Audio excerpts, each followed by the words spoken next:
Get your free copy of the complete tutorial at www.teachucomp.com/free. To create a new blank canvas in Photoshop Elements, select File, New, Blank File from the menu bar. Alternatively, to create a new image by using your computer's clipboard contents instead, select File, New, Image from Clipboard from the menu bar. If there isn't anything on the clipboard, then this command appears grayed out or unavailable.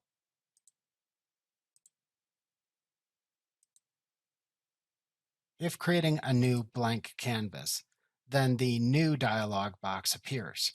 Type a name for the image into the Name field. To select an image settings preset if desired, select a choice from the Document Type dropdown.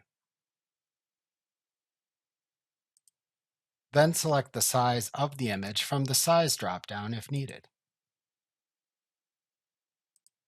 Alternatively, to manually set the width, height, and resolution you want, type a number for each field and use the drop-down to the right of each field to select the measurement units to use for the number you typed. Next, select a color mode for the new image from the Color Mode drop-down.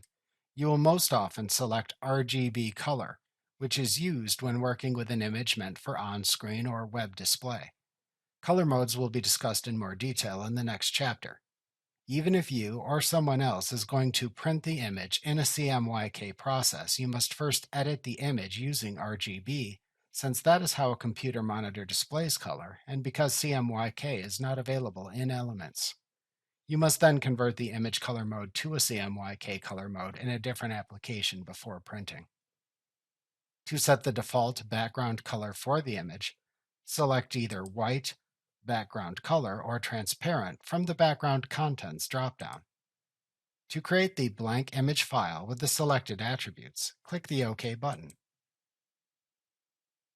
Like what you see? Pick up your free copy of the complete tutorial at www.teachucomp.com/free.